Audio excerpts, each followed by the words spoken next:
নমস্কার, কেমন আছেন সবাই? আশা করছি আপনারা সকলেই ভালো আছেন, আমিও ভালো আছি। আজকে রবিবার, আজকে আমি ভিডিওটা শুরু করলাম। এখন 7টা মতো হয়েছে, তো আমি 7টার থেকে ভিডিওটা শুরু করলাম। আজকে সন্ধ্যে থেকে ভিডিওটা শুরু করলাম। আজকে কিন্তু সারাদিন কিছু কাজ সেভাবে করতে পারিনি, আর আজকে সারাদিন কিন্তু কোনো ভিডিও আমি করতে পারিনি। আজকে সারাদিন ভিডিও করার আমার কোনো ইচ্ছে ছিল না, তাই করতে পারিনি। তো আজকে হচ্ছে রবিবার, আর আজকে হচ্ছে ফ্রেন্ডশিপ ডে। সবাইকে জানাই হ্যাপি ফ্রেন্ডশিপ ডে। আমার যেই বন্ধু বান্ধবীরা রয়েছে এই সোশ্যাল মিডিয়াতে, তো সকলকে জানাই হ্যাপি ফ্রেন্ডশিপ ডে। সবাই ভালো থেকো, সুস্থ থেকো। তো আজ যেহেতু ফ্রেন্ডশিপ ডে, তো আমার বর আমাকে উইশ করেছে। আমরা যে স্বামী স্ত্রী হলেও সব থেকে আগে আমরা তো সবচেয়ে ভালো বন্ধু, তাই না? তো ওকে আমি উইশ করলাম। আমার সাথে অনেকটা সময় কাটানোর পর ও বন্ধুদের সাথে গিয়েছে আড্ডা দিতে। তো যেহেতু ফ্রেন্ডশিপ ডে, বন্ধুদের সাথে তো একটু আড্ডা দিতেই হবে। তো গিয়েছে বন্ধুদের সাথে আড্ডা দিতে। আর প্রত্যেক রবিবারে সবাই কাজকর্ম শেষ করে বন্ধুরা সবাই একসাথে হয়, একটু গল্প গুজব এগুলো। তো সেরকমই ও গিয়েছে বন্ধুদের সাথে একটু আড্ডা দিতে। তো সেখান থেকে আসার পথে বিকাল নাগাদই বেরিয়ে পড়েছিল এরা। তো এখন ও চলে এসেছে। আসার পথে আজকে প্রায় মাসখানিক হবে আমরা কিন্তু মাংস খাচ্ছি না, মানে আমাদের খাওয়ার সুযোগটা সেরকম হচ্ছে না। আমরা প্রত্যেক আমরা রবিবারই মাংস খেয়ে থাকি। এই একাদশী হচ্ছে, এই পারনা হচ্ছে, তো যার কারণে আমরা মাংস কিন্তু খেতে পারছি না এই কটা দিন ধরে। তো তারপর কি হলো, আজকে কাকু মাংস আনবে বলে পরে কাকু কাজে ব্যস্ত হয়ে গেল, তার জন্য নিয়ে আসতে পারিনি। তো আজকে আমাদের প্রচুর মাংস খাওয়ার ইচ্ছে ছিল, যেহেতু আজকে ফ্রেন্ডশিপ ডে, একটু তো পার্টি করতেও হবে, আর খুব ইচ্ছে ছিল খাওয়ার। তোমার বর আমাকে ফোন করলো আসার পথে যে একটু মাংস নিয়ে আসবো। আমি বললাম ঠিক আছে নিয়ে আসো, আমারও কটা দিন ধরে অনেক খেতে ইচ্ছে করছে। তো মাংস নিয়ে আসলো। এবার এগুলোকে আমি মাংসটাকে আমি এবার রান্না করব। আর না, আজকে আমার শুধু বিরিয়ানি খেতে খুব ইচ্ছে করছে। আর আজকে আমার মনে মনে আমি ভেবেই নিয়েছি যে শুধু আমি বিরিয়ানি খাচ্ছি। তবে বিরিয়ানি খেতে হলে আমি আজকে যেভাবে বিরিয়ানি বানাবো, হট করে যেহেতু আমি ভেবে রেখেছি যে আমি বিরিয়ানি করব। বিরিয়ানি করার জন্য আসলে যেগুলো যেগুলো জিনিসের দরকার সেরকম কোনো জিনিসই আমার কাছে নেই, তাই যা আছে তাই দিয়ে আমি বানাবো বিরিয়ানি। বিরিয়ানি মশলাও নেই, কেওড়া জলও নেই, তারপর গোলাপ জলও নেই, তারপর কি বলে বিরিয়ানিতে দেওয়ার জন্য অনেক কিছু, দইও নেই, অনেক কিছুই নেই। শুধুমাত্র চিকেন এনেছে বলে আমি বিরিয়ানিটা বানাবো আজকে একটু অন্যরকম করে।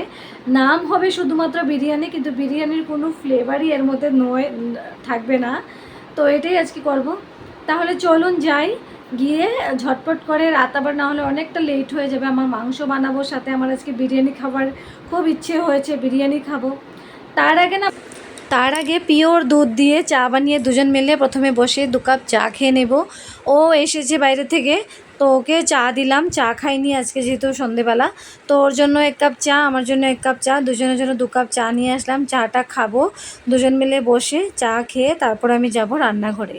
তো রান্নাঘরে যাব যখন, আগে থেকে মাংসটা কিন্তু ধুয়ে টুয়ে রেখে দিয়েছিলাম। আর আমি এগুলো কিন্তু বাদবাকি সমস্ত কাজগুলোর মাঝে মাঝে আমি এই জিনিসগুলো করে রেখে দিয়েছিলাম। আমি ওই শুধুমাত্র তো মাংস বানাবো না, আমাদের বাড়িতে রাত্রিবেলা সবাই একটু অন্যরকম খায়, কেউ ভাত কেউ রুটি, তো সমস্তটাই করলাম। তবে আমিও রাতে রুটি খাই, কিন্তু আজকে আমি আর রুটি খাবো না। যেহেতু মাংস দিয়ে আমি রুটি খাই, খেতে ভালোই লাগে, কিন্তু আজকে আমি আমার বর আমরা দুজন মিলে আমি প্ল্যান করেছি যে আজকে আমি রুটি খাবো না, আজকে আমি বিরিয়ানি খাবো, আমার খুব ইচ্ছে করছে। তো সেই জন্য আমি এখানে মাংসগুলোকে ওদিকে রুটি আমি বেলে বেলে দিয়েছি। কাকিকে বললাম তুমি ভেজে নাও, তাহলে একটু তাড়াতাড়ি হয়ে যাবে। আর ওর পাশে ভাতও আমি বসিয়ে দিয়েছিলাম রাত্রের জন্য। ওগুলো হতে হতে আমি এদিকে এগুলো রেডি করে নিচ্ছিলাম।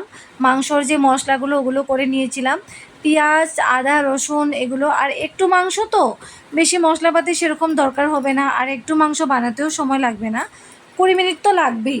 একটু হোক মাংস, আর লোকাল মাংস তো এগুলো বানাতে একটু সময় কমই লাগে, তাড়াতাড়ি হয়ে যায়। তো প্রথমেই না মাংসটাকে ভালো করে ম্যারিনেট করব। মাংস যত ভালো করে ম্যারিনেট করব তত মাংস কিন্তু স্বাদ বাড়ে বলে আমি মনে করি। তো আমি সবসময় কী করি, মাংস ম্যারিনেট করেই বানাই। আমি মাংস ম্যারিনেট করে বানাতে বানাতে আমার পুরোপুরি অভ্যাস হয়ে গিয়েছে যে আমি ম্যারিনেট না করে আমি মাংস কিছুতেই বানাতে পারি না। আর আমার যেহেতু ওই মাটন থেকে আমার চিকেন খেতেই বেশি ভালো লাগে। মাটন খাই না বলে সেরকম না, আগে খেতাম না। বিয়ের আগে তো মাটন আমি খেতামই না, কিন্তু বিয়ের পর থেকে শ্বশুরবাড়ি আসার পরে সবাই যেহেতু মাটন খায় আর আমাকে খুব জোর করে মাটন খাও মাটন খাও, মাটন ভালো জিনিস, চিকেন খুব একটা ভালো নয়। তো সবাই জোর করার পর আমিও খেয়ে নিতাম মাটন, ভালো লাগতো। আর চিকেনটা কিন্তু আমি এখনও মাটন থেকে বেশি আমি চিকেনটাই ভালোবাসি। তো ওই জন্য আমি চিকেন বানালে আমি খুব সুন্দর করেই আমি একটু বানানোর চেষ্টা করি, কেননা আমার চিকেনটা খেতে খুব ভালো লাগে তাই।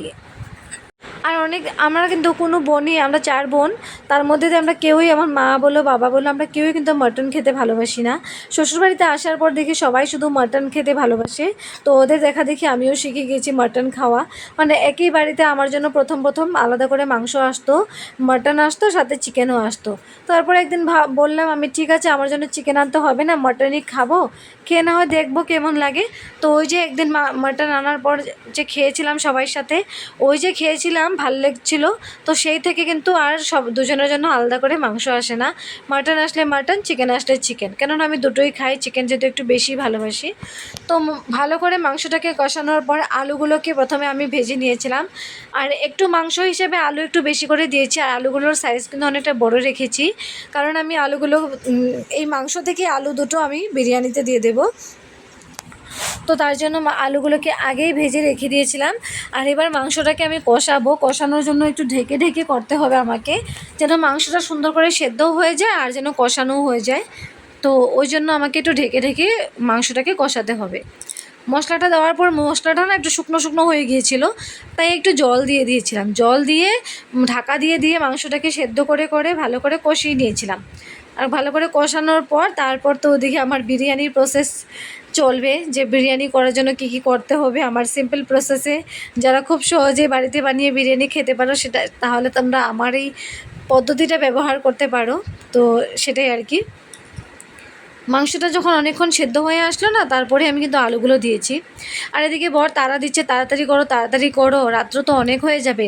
আর এই মাংস বানিয়ে সমস্তটা করতে, আর যেহেতু আজকে রবিবার, তো রবিবার আমার রান্নাবান্না করে আমাকে গ্যাস ট্যাস এগুলো কিন্তু রাত্রেবেলায় সমস্তটা মুছে পরিষ্কার করে রাখতে হবে, কেননা পরের দিন হচ্ছে সোমবার, আর সোমবার কিন্তু আমাদের নিরামিষ থাকে। তো সোমবার যেহেতু নিরামিষ থাকে, আগের দিন সমস্ত রাত্রিবেলা সমস্তটা মুছে পরিষ্কার পরিচ্ছন্ন করে কিন্তু রাখতে হয়, না হলে আবার পরের দিন সকালে ঘুম থেকে আমি ঘুমানো থাকা অবস্থাতে সবাই এসে চাটা খাবে, তো গ্যাস মুছে সকালে চা খেতে না খুব অসুবিধে হয়ে যায়। ওই জন্য প্রত্যেক রবিবারে আমরা রাত্রেবেলা গ্যাস মুছে রেখে দিই, আর সোমবার যেহেতু পরের দিন, তো রাত্রিবেলা এটা মুছে রাখি। আর আমিও বিয়ের পর থেকে এটা করেই আসছি, তো এখনও পর্যন্ত এটাই আমার অভ্যস্ত হয়ে গিয়েছে। বিয়ের পর থেকে যেহেতু করে আসছি, এখনও আমি সেটাই করি।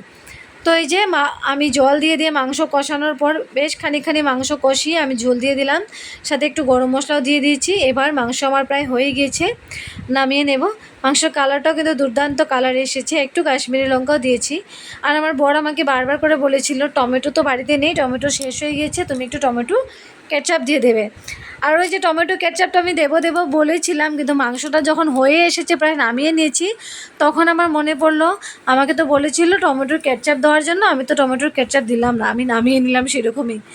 তো ঠিক আছে, কিছু করার নেই, নামিয়ে নিলাম। ওকে এবার বলবো আমি তো কেচাপটা দিতে ভুলে গিয়েছি, খাও কষ্ট করে।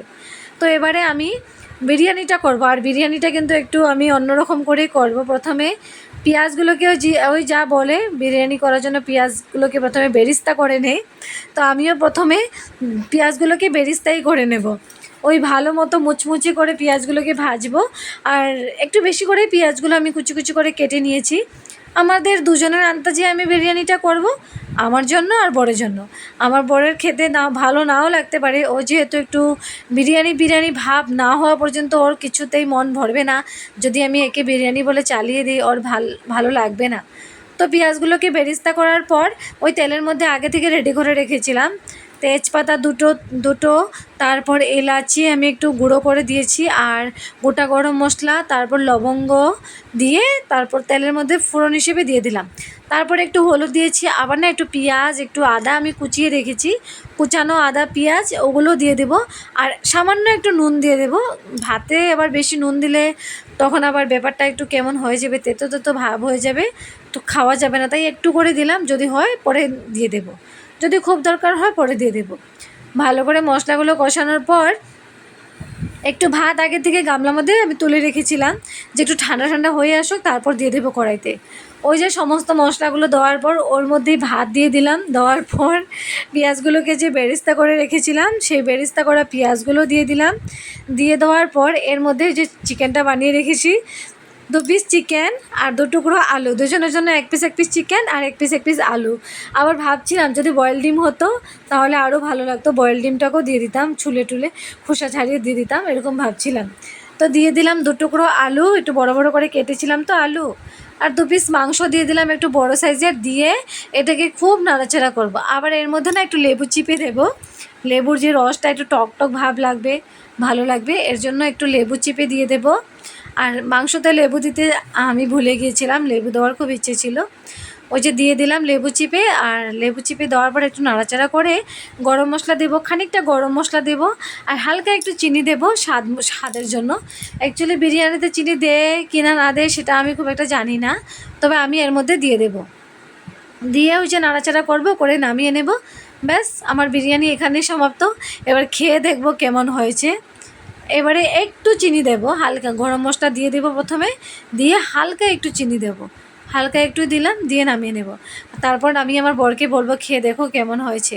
আবার ওদিকে কাকি রাত্রেবেলা ঠাকুর ঘরে পোলাও বানিয়েছিল ঠাকুরকে নিবেদন করার জন্য।